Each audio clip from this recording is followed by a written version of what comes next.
நீங்கள் அந்த 5 வருஷத்துக்குள்ள 3 போர்ட்போலியோ மாறின ஒரே நபர் இவர் தான். இதுதான் போக்குவரத்து துறை, மின்சாரம், துறை, தொழில்துறை. நீங்கள் போக்குவரத்து துறையில் இருக்கிற பொழுது இவர் மேலே உள்ள பெரிய குற்றச்சாட்டு என்னன்னா, வண்ணாரப்பேட்டையில் அரசு நிலம் பல ஏக்கர் நிலம், போக்குவரத்து துறைக்கு சொந்தமான நிலம். அந்த நிலத்தை இன்னைக்கு வரைக்கும் இவருடைய கட்டுப்பாட்டில் இருக்கு. நெல்லை வண்ணாரப்பேட்டை. எப்படி அந்த நிலம் இவருடைய கட்டுப்பாட்டுக்கு வருது? பஸ் ஸ்டாண்டில் நைனார் பேலஸ்ன்னு ஒரு லாட்ஜ் இருக்கு திருநெல்வேலி பஸ் ஸ்டாண்டில். அது அரசு நிலம். அந்த அரசு நிலம் இவர் அமைச்சரான பிறகு இவருடைய நிலமாக மாறி போகிறது.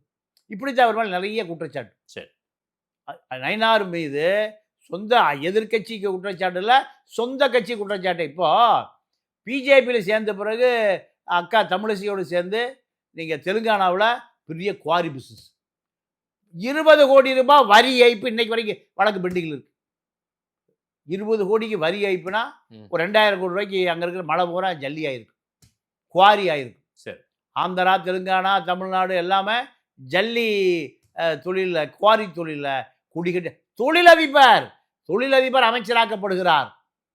நைனாருடைய தொழில் என்னன்னா தொழிலதிபர் தான். 300 ஏக்கரா நிலம் அபகரிக்கப்பட்டது, மகன் மேலே வழக்கு இருக்கு.